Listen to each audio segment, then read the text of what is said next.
When world-class tennis star and the highest paid female athlete in the world, Naomi Osaka, dropped out of the French Opening last week, citing her mental health, she exerted her agency as a player in a sport that has long seemed hostile to Black athletes. In speaking out, Naomi joins the next generation of tennis superstars and elite athletes who have been speaking openly about racial justice and mental health. Now, while some applaud this generation of woke athletes for speaking their truths, others say they should just shut up and dribble. Today, I'm asking, is the era of the stereotypical dumb jock over? All coming up next. Live from Los Angeles, this is the Special Report.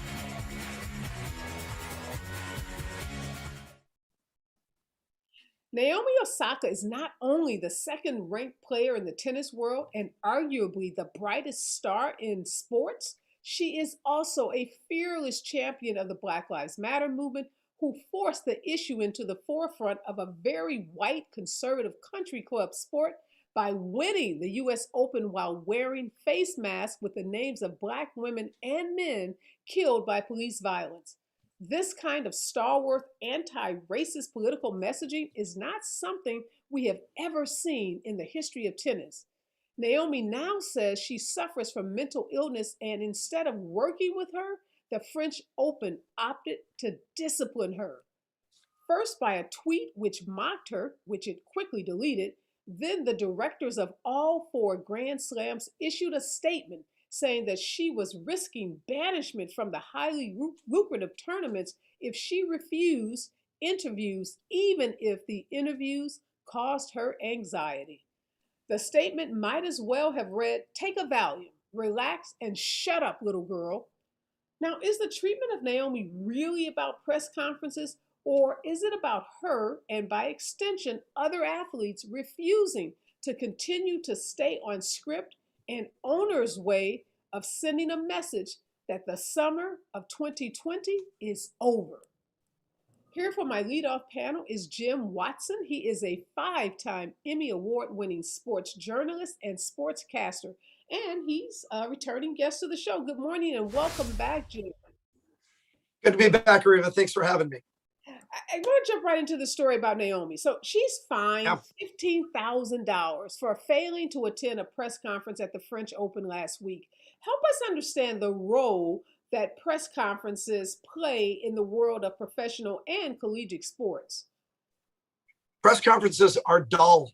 They're boring. Nothing ever happens at a press conference until it does, right? So, we see in movies, the Hollywood world of these chaotic, screaming press conferences with reporters yelling accusatory questions and popping flash bulbs, and it's all very confusing, and that just doesn't exist. Usually it's a couple of lazy journalists sitting in a room on folding metal chairs, a couple of cameras in the back. The athlete comes out when they're ready. They sit down at a bank of microphones and tape recorders, and we usually lob a lot of softball questions, talking about your match, what were the important parts, how was your serve today. So for the most part, it's pretty benign. But every now and then, you have an issue. And these sometimes are innocent, sometimes because, especially in tennis, it's an international press corps. So you have language barriers, you have cultures, and you don't have personal relationships. Sometimes you come through a city once a year, or once every couple of years, and a journalist has no, they haven't built up any rapport with the athlete. And if the question comes in, we all do it on Twitter and on texting, right? Sometimes someone gets upset and you go, "Oh, I didn't mean that. It didn't come across as that." So normally nothing happens in these things. 15 minutes to maybe an hour if you win the tournament, something like that. And they're almost always about the winner. So you're celebrating with the winner.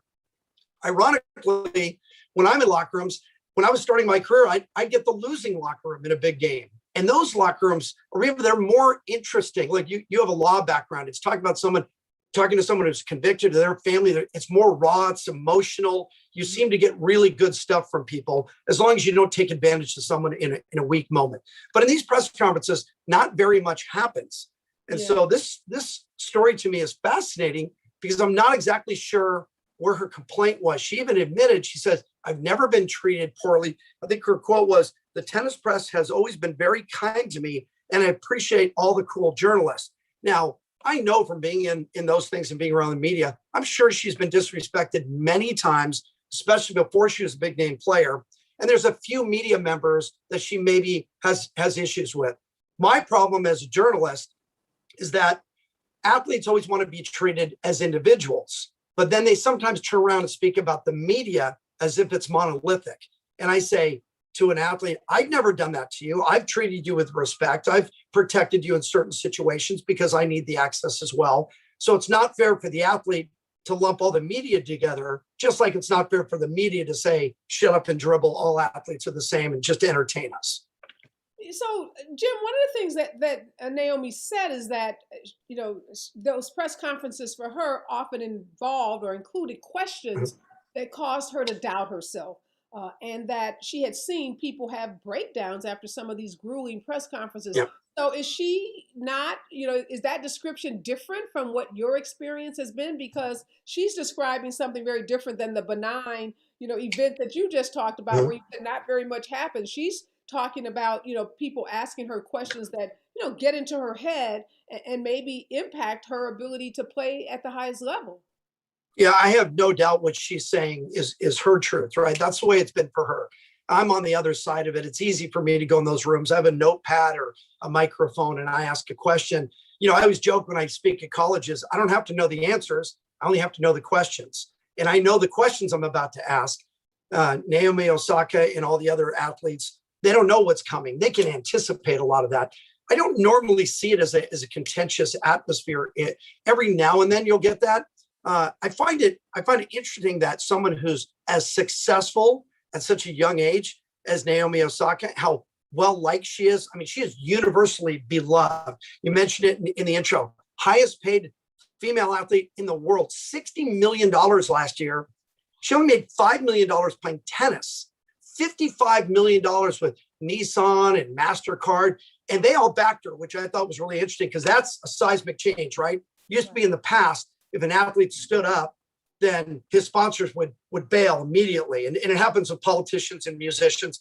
They get in trouble and everyone bails. So I thought it was really interesting that they all did it. We saw Nike do it with Colin Kaepernick, right? When everybody else wasn't sure how to deal with him, they came out with their statement, make a sacrifice when it means everything. And people thought it was maybe a little dramatic, but they stood by the athlete.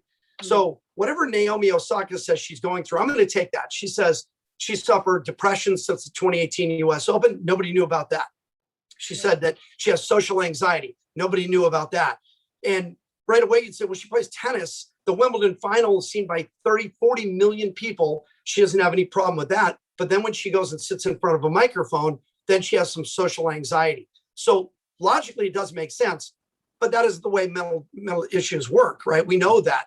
I have claustrophobia. I don't like elevators, but I have no problem getting in on a microphone in front of millions of people, which is the number one phobia in the world. So they're irrational fears, right? So I'm not going to diagnose it. If she says it bothers her, it bothers her. So then we take the next step. Where do you go from here? What's the future of press conferences? Do you let Naomi Osaka say, I'm not doing it? Hold on a second. Before we get to where we go with that, first of all, I'm glad you acknowledge that it's not our jobs to sit and try to diagnose her. We don't know her medical condition. We haven't seen her medical records. We don't know anything other than what she is sharing, and she has an absolute right to share with us. I'll take it as a truth unless I hear something different. I believe her.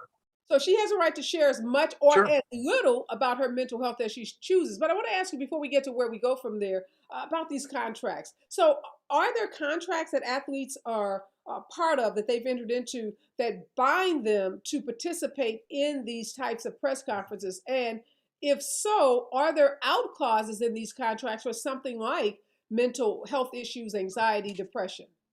Yes, absolutely. They'll write it in that you need to do, they want the athletes to do media because then they have their Nike logo right there on camera for multiple minutes at a time. And it used to be, we just take a sound bite out of a press conference, but now, people stream the press conference. So after a big match, Naomi will be on camera for 30 minutes all over the world, up on screens in airports and restaurants everywhere. And there's that Nike logo just sitting there, right? That omnipresent beacon, just remind us to go buy that product.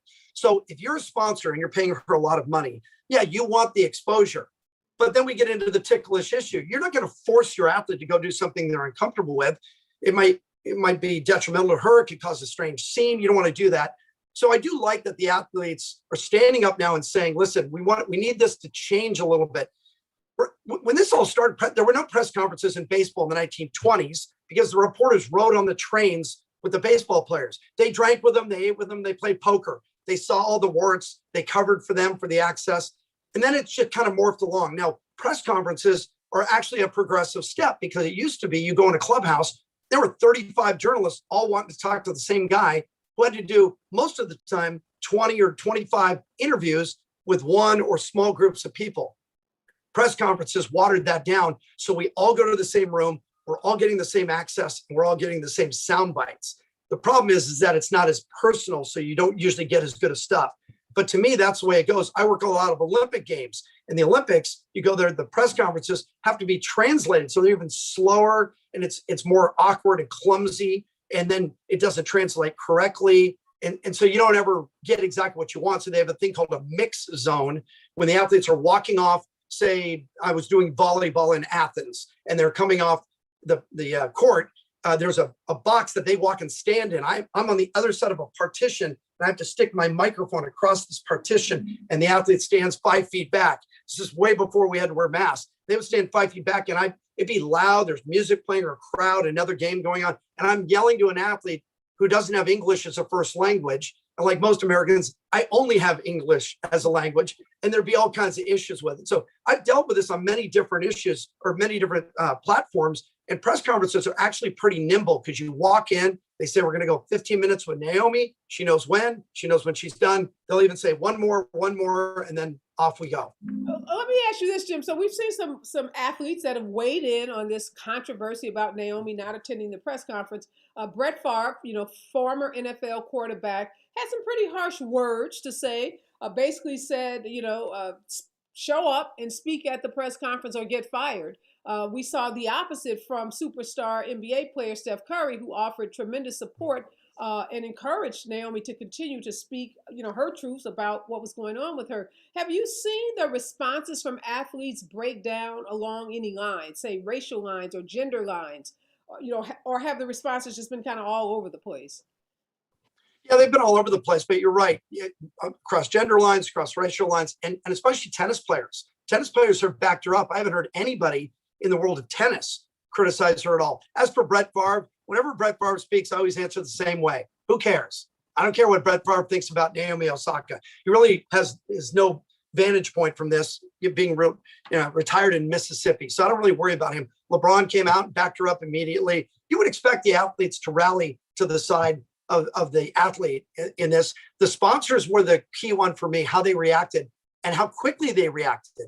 They came out immediately and said, whatever she needs, we've got it. And there were some smaller companies who have really loaded the wagons on Naomi Osaka and maybe for the first time they're sponsoring an athlete. And all of a sudden, I'm trying to remember the company that I read, but I'd never heard of this company. Now they're getting public pub because they are backing her up. And I had never heard of them before. I think Jim, they sat down and went, we should be on her side. Well, we didn't see that response immediately. I didn't mean to cut you off. From the Federation. The Federation at first, they tweeted this kind of nasty tweet and then talked about banishing her from all of the big tournaments. But then they came to their senses and started talking about offering her support as well. And you're right, Brett Favre, who gives a whatever.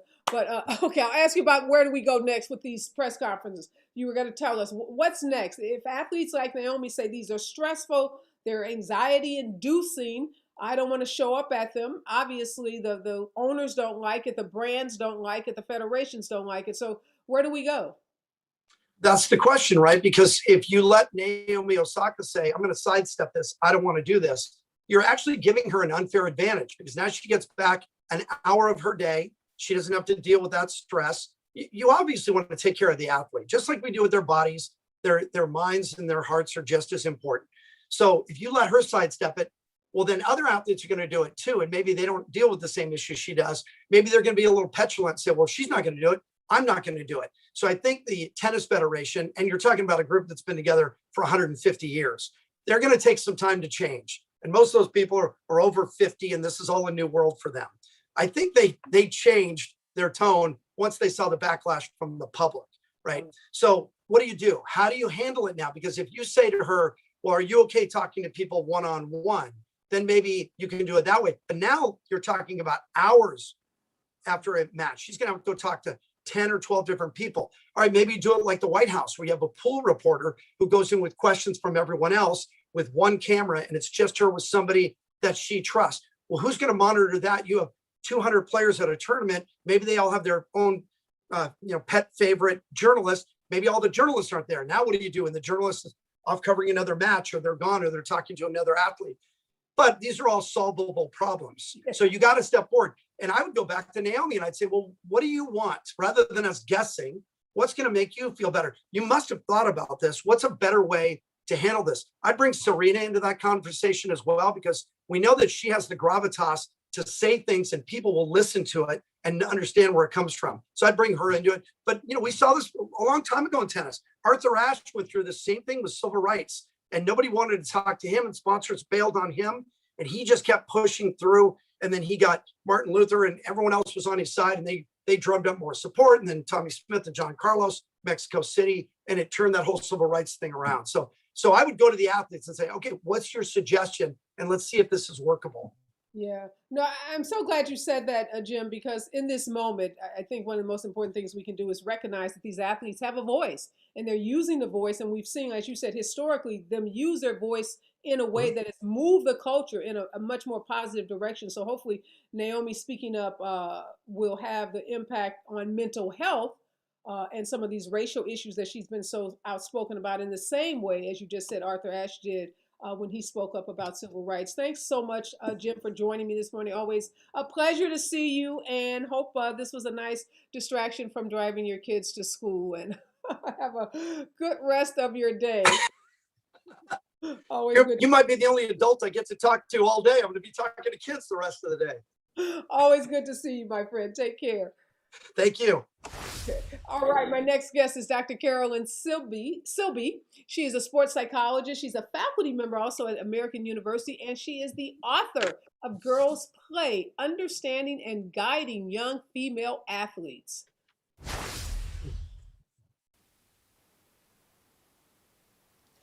Welcome, Dr. Sibly. Now, I know you were an elite figure skater, and you've worked individually with Olympic gold medal winners, national champions, and world champions. So I just want you to help us understand the mind of an elite athlete. Thank you. I'm so happy to be here, and this is a wonderful topic for all of us to be discussing. The mind of an elite athlete is incredibly interesting, to say the least. They are high-achieving, driven, focused, tenacious, determined, action-oriented people who set very high goals for themselves, are open to learning, are curious about not just sports, but a lot of topics. They are truly amazing individuals physically and mentally. They've honed their skills to a level that really allows them to be successful in a lot of different areas. So I want to ask you about Naomi Osaka and the controversy that has arisen around her, withdrawing from the French Open. I have two daughters that were on a professional tennis track, so I have firsthand knowledge about just how grueling the schedule is, the training schedule, the tournament, and the tour schedule is. But help us understand someone like Naomi at the top of her game, at the top of the tennis world, what kind of pressure is someone like, Naomi under just on a daily basis, and then particularly when they are, at the French Open, one of the Grand Slams? Yeah, so even though athletes train on a daily basis at such high levels to prepare themselves for these elite events and these high pressure moments, you can't ever know with certainty how an athlete's going to show up and how they're going to think and feel in that exact moment. And so one of the things that athletes work and hone to get really good at, and we work in sports psych with them on this skill, is to be able to be really adaptable and to be able to open themselves to these moments and see what's in front of them with clarity so that they can choose effective responses in the moment. And it seems that with Naomi, one of the things that it sounds like she was trying to do was to say, okay, this is where I am in this moment. Mentally, this is where I am at this moment in time. And so in terms of how I need to manage that or navigate some of the experiences that I'm having in this moment, I think this might be a solution, or this might be what's really best for me in terms of getting through the event. And so it is a tremendous amount of pressure. And I think this story really brings up kind of some tension points in a couple of different areas. You've got kind of athletes and their relationship to their federations. You've got athletes and their relationship to their mental health, and you've got athletes and their relationship to the media. And those are all tension points for high-level athletes. And do you see differences, Dr. Sibly, as it relates to women elite athletes, and then particularly women of color elite athletes? Are the pressure points different? Yes, I do think they are. I think men and women experience growth and development and maturation very differently. And so, we have to remember a lot of these athletes are still, they're 23 years old. She's 23 years old. She's still figuring herself out. I'm still figuring myself out, I mean, this is a long-term process. And so even though we idolize these athletes and we look up to them, that doesn't mean that their trajectory in terms of their life and empowerment is finished. And they're still going through it, and they're using their sport experiences in many ways to figure themselves out and to figure out, how do I feel about certain topics, and where do I want to be an advocate? Where do I not want to advocate? And how do I stay focused on my sport and still be a role model and still advocate for certain issues and topics that are really important to me? And in terms of being a woman, there is a sense that this felt a little bit like the sense of being a good girl, like be the good girl and do what's expected of you. And there have been previous male tennis players who have not shown up and have taken the fine. And yet this kind of exploded in a way that was very different than sometimes it has played out in the past. Well, we know Naomi has been really vocal about her support for Black Lives Matter. She wore the mask with the names of victims of police violence when she won another Grand Slam tournament. Do you think, her outspoken nature or the way that she has presented herself to the world as it relates to, social justice issues and police violence, that any of that played a role in how big of a kind of a media circus this whole story has become? Yeah, I've heard some people comment on that she put herself out there and therefore, has not asked for, but kind of put herself out there, so has become kind of a spokesperson for various issues. And I think one of the things that happened here is that there needs to be more discussion with all of this is new. So it's kind of like the Me Too movement. Athletes are starting to talk about where they are mentally, not just with their sport, but at different points in their lives. And they're just starting to have their voice and speak out. And I think we have to listen. That's the time frame we're in. All of us need to just stop and listen. And one of the things that I think the Federation, one of their tension points for the Federation was probably that for them to be able to host these events and put on these events, they need these top athletes. They're reliant on the top athletes to speak up and to be able to promote the events for them. And I think that does create a real tension point. And it seems like the Federation was trying to control a little bit kind of what was going on, which whenever we're in a situation where we feel reliant on 23-year-olds, 25-year-olds to keep our business going, you could understand why that might come about.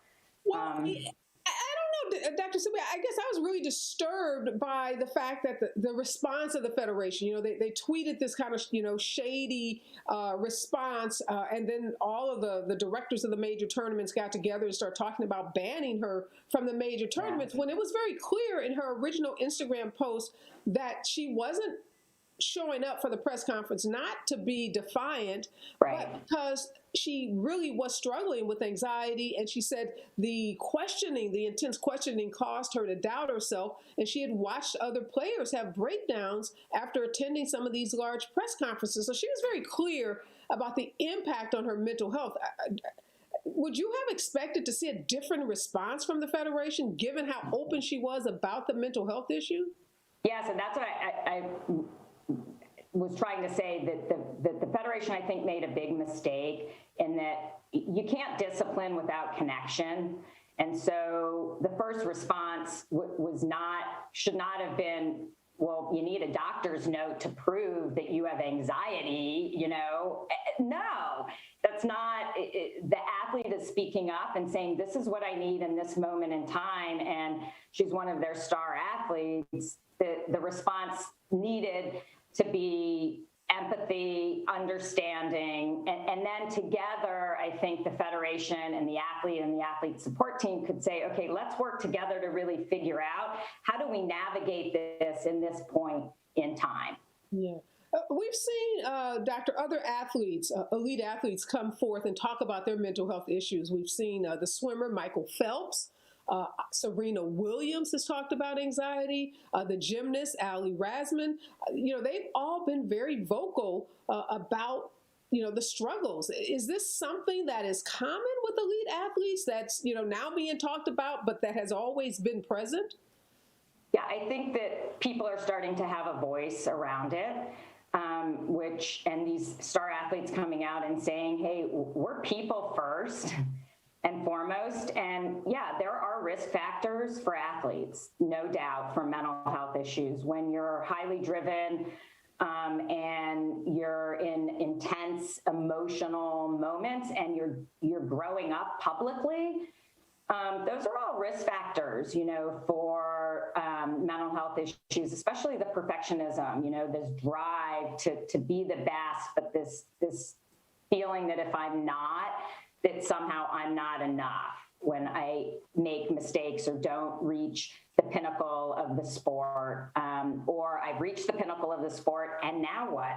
I'm 20 years old, say, for some of these athletes, right? And they've achieved this unbelievable accomplishment, and now what? Now I'm got to dial forward and decide kind of what my life looks like moving forward. So I think there are definitely, or we know that there are risk factors for these athletes, and for them to start to be able to speak up and get help has really moved the conversation forward. And I think we're just at the beginning stages of these national governing bodies and federations providing access and support for these athletes. And so that's where I feel like the tennis associations made a little bit of a mistake, that when all of this is so new and the discussion is just coming forward, you really have to listen, right? And they have to be able to say, yes, we're providing supports, but some athletes don't even know that yet. They don't even know where to go for the support. So you have to let time evolve here too, so that athletes can access all the supports that they're being given.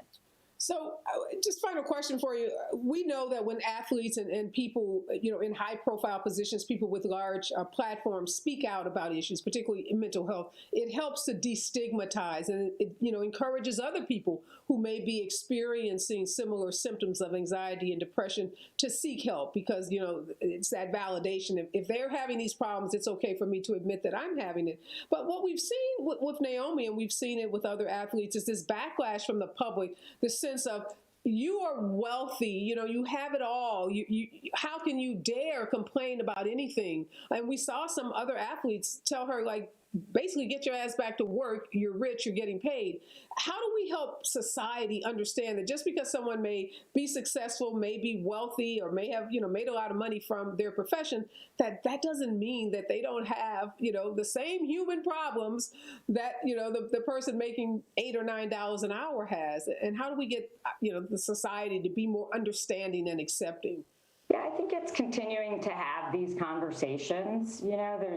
There's nothing that can replace discussion and allowing people to have their voice and to be heard and to provide supports and to make it okay to go and get the support that athletes need. And there's been so much discussion just even with COVID, right, around self-care and mental health. And I think we still tend to make some judgments, especially when we see high achieving people, as you said, that have really accomplished a lot in their life and have been advocates for certain topics. Well, they don't look like they have social anxiety. That's not a judgment that any of us can make. Those are, we all have our self-doubts, and we basically spend a lot of time just covering them up in different ways.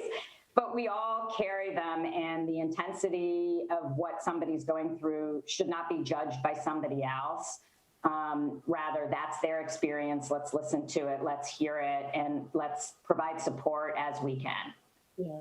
Thank you so much, Dr. Sibly, for sitting down with me this morning. Again, you are the author of Girls Play, Understanding and Guiding Young Female Athletes. Make sure you pick up a copy of this book, particularly if you're like me and you're raising girls who play sports or at any level. It's so challenging, so rewarding, but also can be so incredibly difficult to navigate all that comes, with the world of sports, particularly for girls. So thank you for your voice, and thank you for, your insights on this really important issue. Thanks for having me.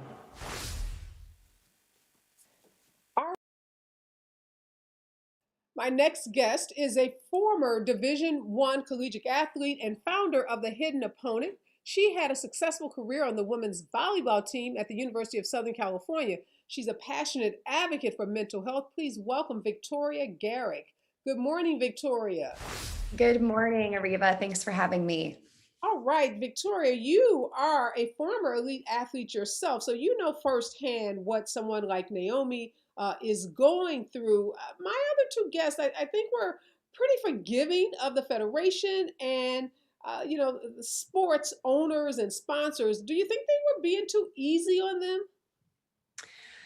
I think that this situation is bringing attention to the various rules, regulations, things that might need to be updated given issues like mental health, especially because in sport and in athletic culture, it's a conversation that hasn't been had for a very long time, and it's just now coming to the forefront. So I think a situation like Naomi's is making everyone step back and consider, okay, is it appropriate to be doing this amount of interviews on this type of stage in between play? Does that make the most sense? And does it make sense for someone who is struggling with their mental health and already has the pressure of sport, the pressure of performance, and then has to take on a role that isn't the true essence of why they are an elite athlete? So Jim Watson, Emmy Award-winning sportscaster and journalist, has been in a lot of locker rooms, been at a lot of press conferences. He described the whole press conference scene as pretty innocuous. He says it's 15 minutes, it's 30 minutes, it's a bunch of softball questions. Typically, reporters have a rapport with the athlete. Is that how you experience, either in your personal life as an athlete or in the work that you do with other athletes? Is that how you experience these press conferences? Well, the press conferences that Naomi, as the highest paid female athlete in the world, is sitting at were much different than the ones I sat at, even, playing D1 at USC. But what I will say is, regardless of, it's only 15 minutes and you only have to say yada, yada, yada. I mean, when you put yourself in the shoes of the athlete, she could be coming off of a match where the entire time, she was battling performance anxiety. From my personal experience, coming off of a game where I was, dealing with my mental health issues and competing, it's like the thing you want to do when you're done is, either go watch the film, go to your bedroom, turn the lights off, do your self-care to come down from the state you're in when you're competing at that level. So even though some people might think, oh, it's only 15 minutes, it is an additional element of like putting a face on and suppressing what you might be going through and pulling from a fuel tank that's on E from the game you just played. And when you have mental health issues and you're pulling from no fuel, it's very difficult. There's a lot of wear and tear, I think, mentally on her well-being, and that could really affect the rest of her evening when she wants to go to sleep and prepare for the next match.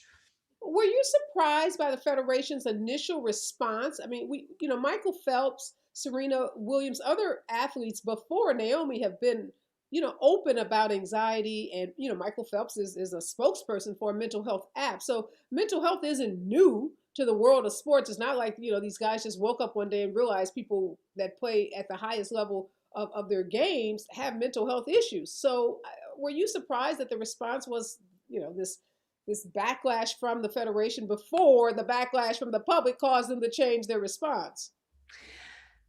I was not surprised. I feel like we've seen things like this happen when, a organization or federation is kind of outed for their policies or what they're doing. And then humanity comes in with compassion and love for, hey, this person is depressed. This person is struggling. Let's find it in our heart to find it in our heart. And so, I wasn't surprised at the initial reaction. I am also, encouraged to see that they were quick to realize that they were wrong and to make an adjustment, whether it's genuine or not. I do think what Naomi did is so revolutionary because it brought in all these voices. And I think, you mentioned mental health isn't sport. I mean, when we look at it that way, yes, Michael Phelps is talking about it. Kevin Love is talking about it. Simone Biles is talking about it. What Naomi did was she brought in, like you mentioned before, a Steph Curry who doesn't publicly talk about anxiety or depression, but now Steph Curry is talking about the importance of mental health for his peers. And I think that's extremely powerful. And that's what we've gotten from this is Naomi bringing in a community of athletes who are vouching for one another, regardless of personal experience. What do you say to, and I know Jim said to hell with Brett Favre, but what do you say to those athletes, who maybe feel like Brett feels, but hasn't been vocal about it for fear of backlash? The Twitter sphere can be pretty brutal depending on, what position you take. But what about those athletes who are sitting around saying, yeah, you get paid a lot of money. You have contracts with those sponsors. You made a commitment to that federation. You need to show up at that press conference.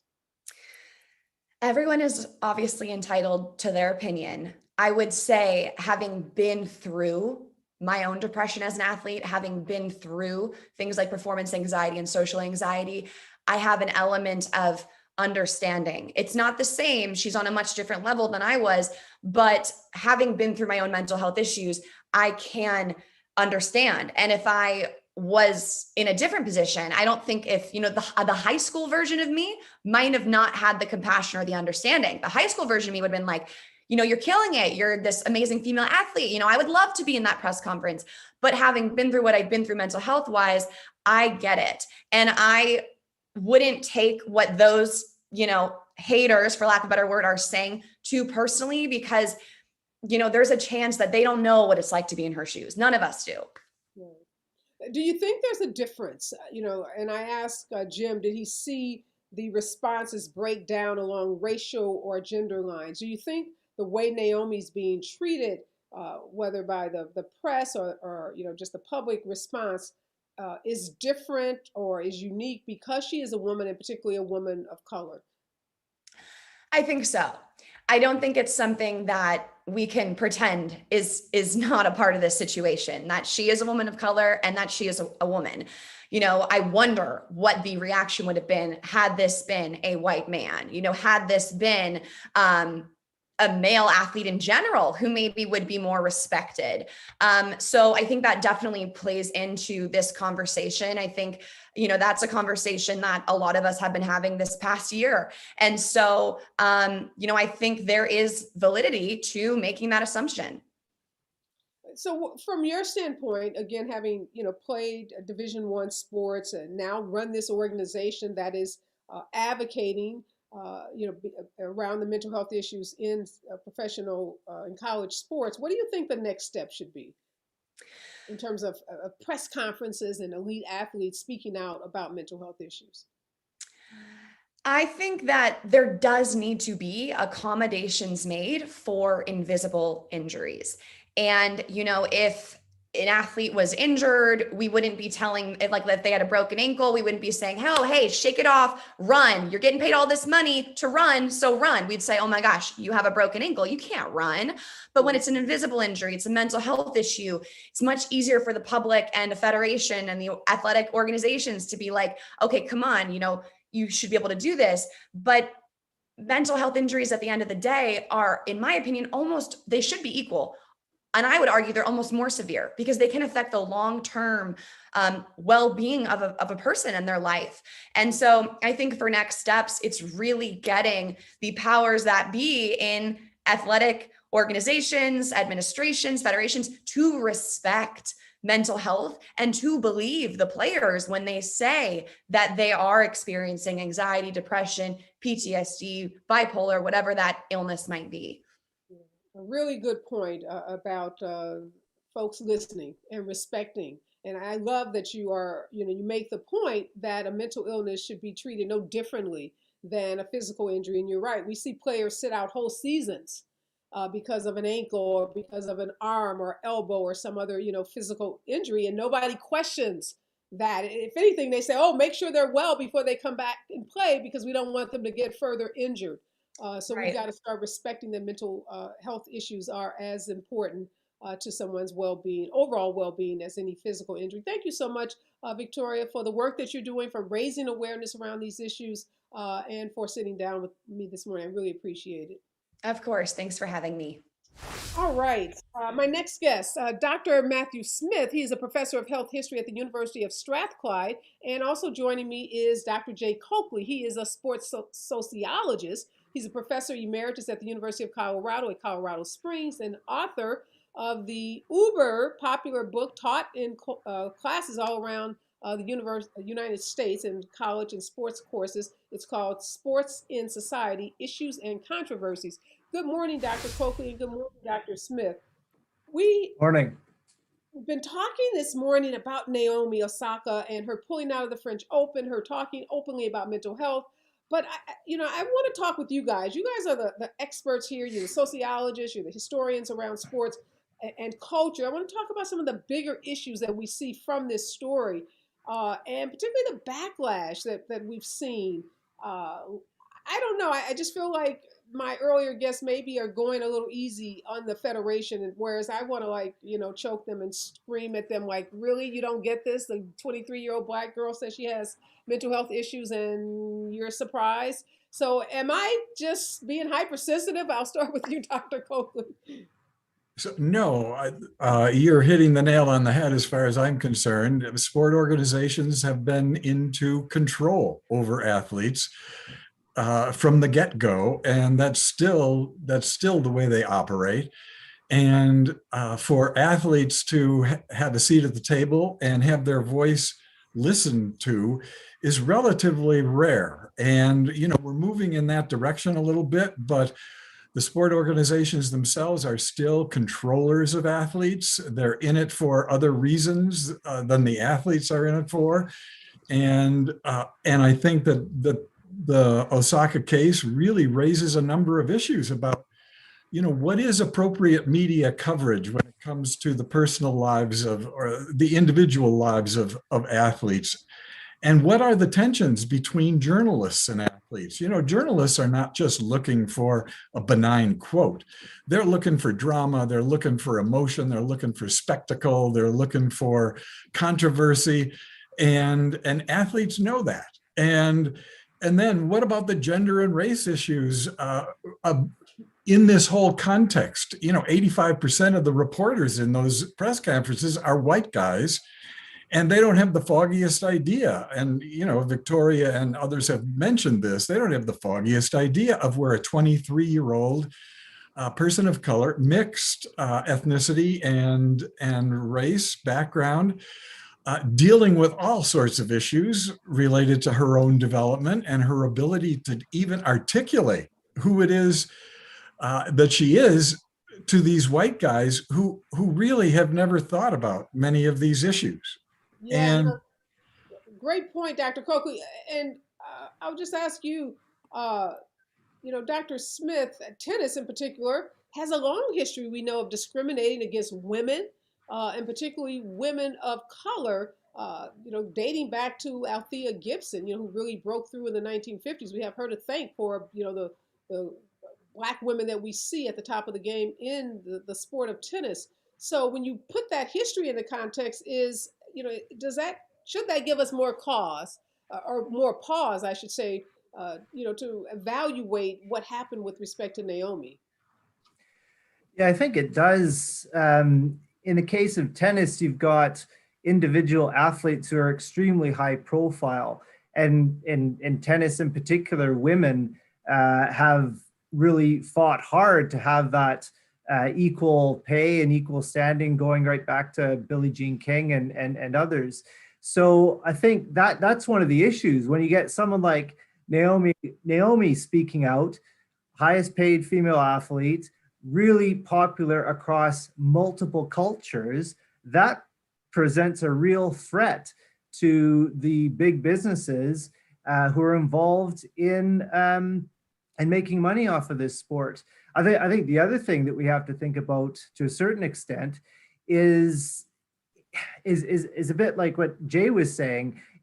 These press conferences, as your first guest mentioned, they're boring. Most of the athlete responses are completely by the book. A lot of athletes are coached to say very simple, direct answers that don't really give anything away. And yet I bet underneath a lot of those athletes is a real desire to say exactly what they think. And I think that tension is probably, I'm not psychoanalyzing her, but I think, those sort of tensions are probably one of the factors why these press conferences are so difficult and provoke such anxiety. Yeah, Dr. Coakley, we know the Federation, we watched what happened to Serena Williams in 2018 when she was fined $17,000 for breaking the racket.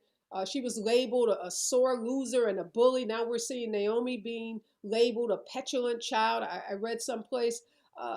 Who's running these federations? well, it's people who have, in some cases, been sport fans. They've been donors. They've been influential people in a sport. Occasionally, they've been an athlete.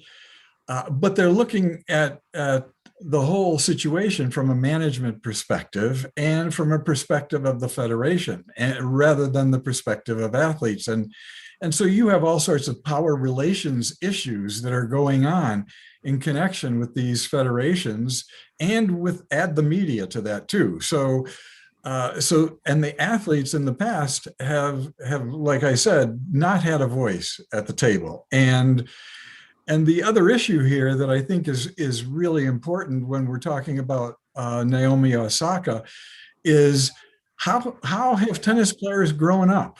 And we talk about athletes being in a pipeline. Well, if you want anything more constraining than a pipeline, I can't imagine what it would be. And so many of these athletes have lived such a focused life that to be put in a public situation where they're expected to articulate all sorts of things related to the questions that a bunch of white men are asking can be very anxiety provoking. And, that's not surprising at all. So the notion is that sport is essentially pure and good, and anybody who participates in it shares in that purity and goodness, and they experience positive development, self-discipline, self-confidence, and all these things. That's not necessarily true. I mean, sports break as many people as they make. Yeah. And many of these elite athletes are at a tension point in their own personal lives between the make and the break. So, that's a really excellent point. Dr. Coakley, you told us that 85% of these reporters are white men. Does that apply to the Federation? The Oh, folks, power brokers, are they primarily older white men? let's jack it up to 95%. Okay, I love it. Okay, let's be accurate here. That brings me to my question to you, Dr. Smith, about sports. You know, some people think sports are just games. They think it's just entertainment, but help us understand the tremendous impact that sports has on society. I mean, dating all the way back, I'm thinking of Jackie Robinson, you know, the impact that he had in terms of Major League Baseball and the catalyst for, you know, civil rights and how he was a catalyst, you know, for pushing civil rights forward in this country. So help us understand, you know, the influence, the significant influence that sports have on our society in the U.S. Yeah, I think sports can play both a positive and negative role in terms of influencing society. You've mentioned some of the positives in terms of getting African Americans the sort of demonstrating to the wider United States society that African Americans could compete on the exact same level as anyone else. More recently, we're starting to see that in other themes. So with regards to gender, but also LGBT athletes, more so lesbian athletes than gay athletes, it must be said.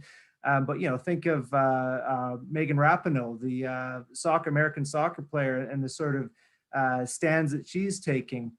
I think in terms of mental health, we're seeing sport in many ways becoming a bit of a vehicle through which people can speak more openly about mental health. So if you're a big, strong athlete and you can say, listen, I'm feeling depressed, I'm feeling anxious, I don't really like to look at myself in the mirror in the morning, well, then the rest of us ordinary schmucks might be able to be willing to talk about that as well. So there's always that potential for good, but I think we also have to acknowledge the structural factors within competitive sport, not just at the really highly competitive level, but all the way down to children's sport, that can make it a force for ill as well as a force for good. You know, the hyper competitiveness, we mentioned Simone Biles, that raises the specter of child abuse within sport, which is really becoming a huge issue all over the world.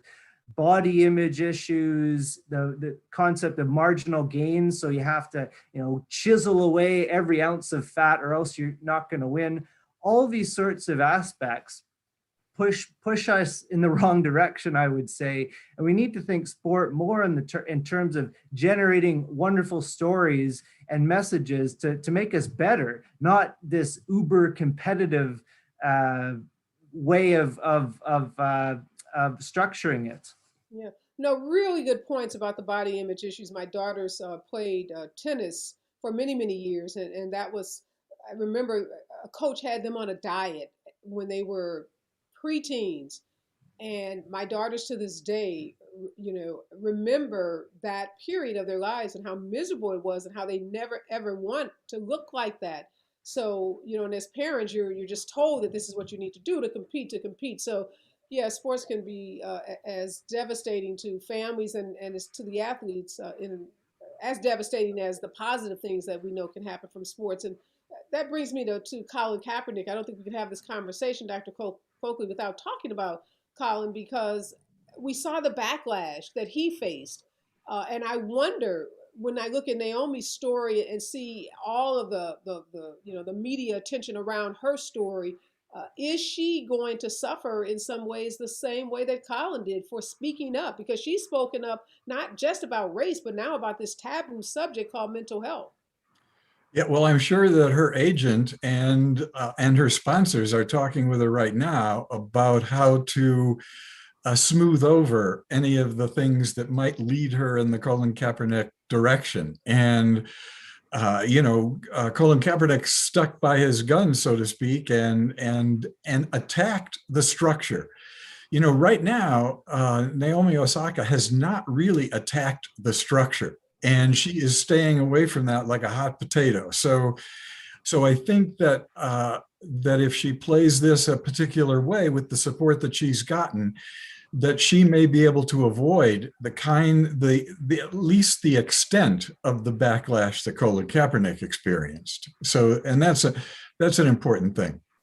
Well, what kind indictment is that, Dr. Smith, on the sports world and the institution, that someone like Naomi at 23, who's obviously struggling with mental health issues, can talk about it, but has to do so in kind of vague, amorphous language, can't really come out and call out her employer in the way that, you or I, that you work for a university, I have well, I sometimes work for people, mostly not, but how most people are able to just call out their employers. So she is constrained because of this, huge thing called backlash that could, really sideline her whole career. That doesn't seem very fair, and it seems like that's going to cause more anxiety and depression. Yeah, it could well do just that. I think when we think about athletes and strength, we often think about physical strength, but we also think of that mental strength.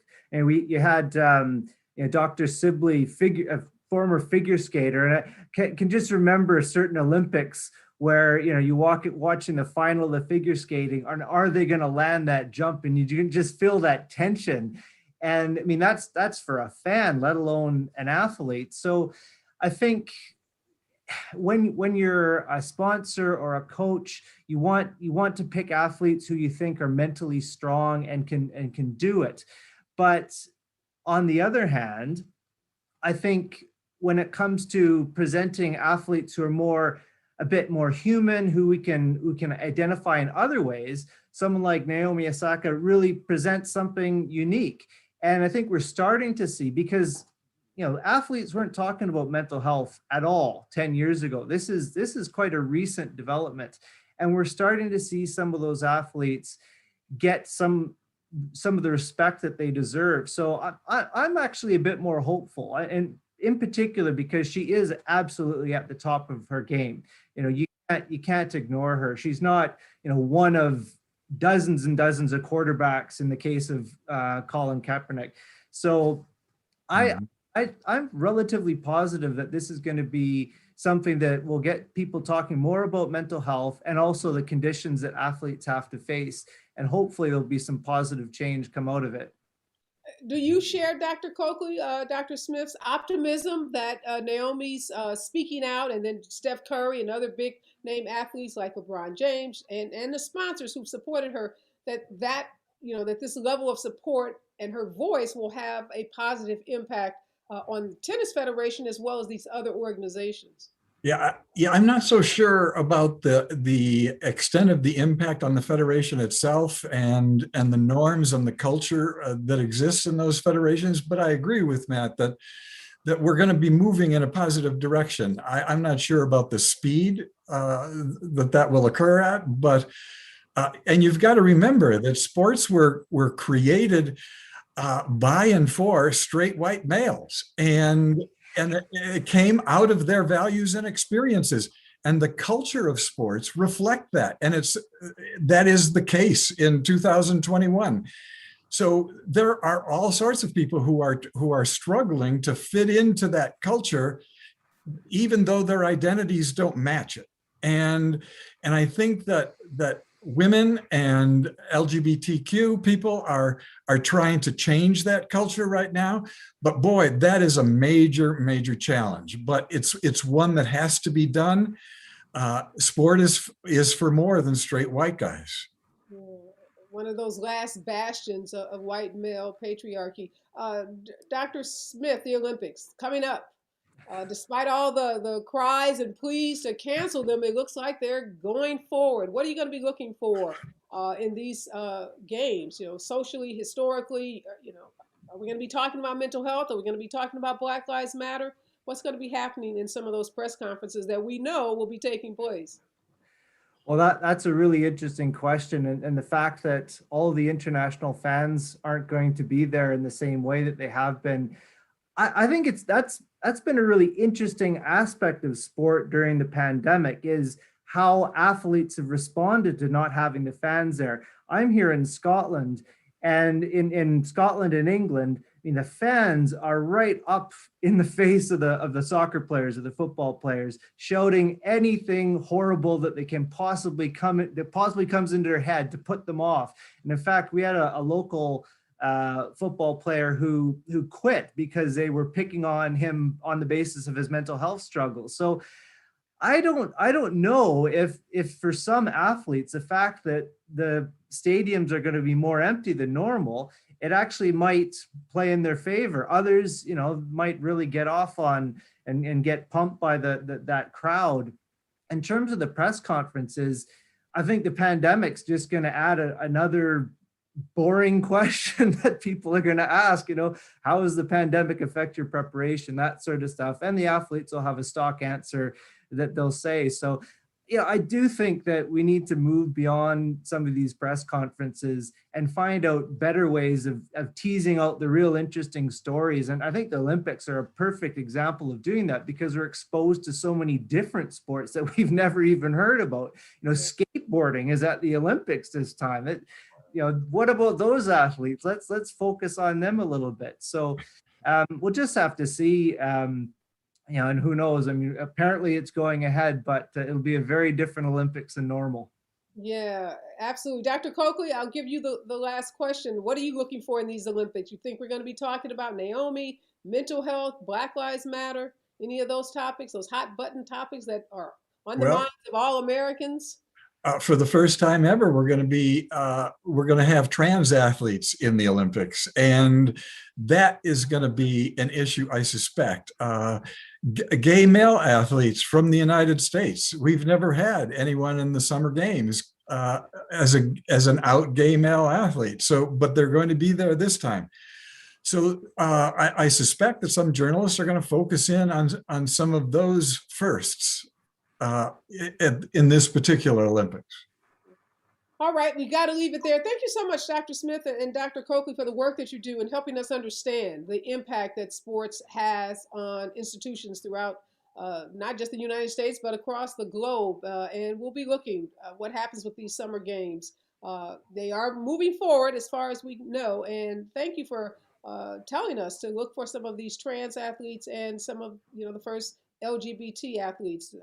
Those are remarkable, signs of progress, and that gives me a lot of hope. So again, thanks to both of you for sitting down with me this morning. You're welcome. Great discussion.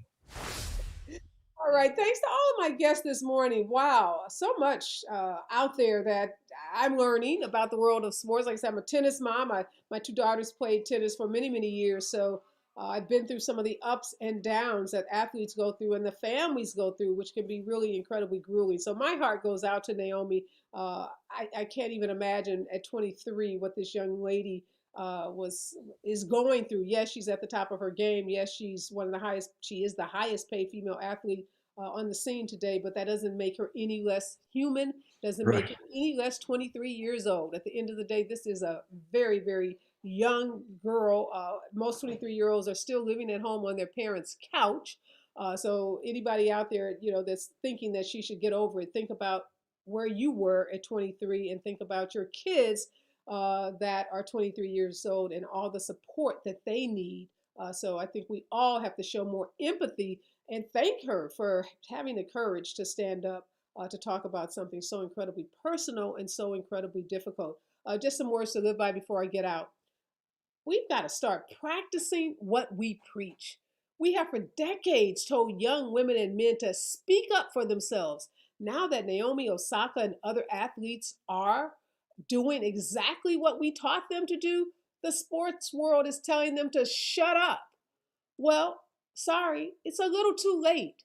This new generation has been told from birth to be more vocal, to stand up for themselves and to speak their truths, and to do it loudly on social media, in the media, and any and everywhere that they can. And I, for one, am glad that they are. And to all the baby boomers, the sports team owners, the federations, and the naysayers, get over it. And rather than trying to silence these athletes and these future leaders, let's try supporting them. I'm out, y'all. Be safe out there. Remember, we are all in this together.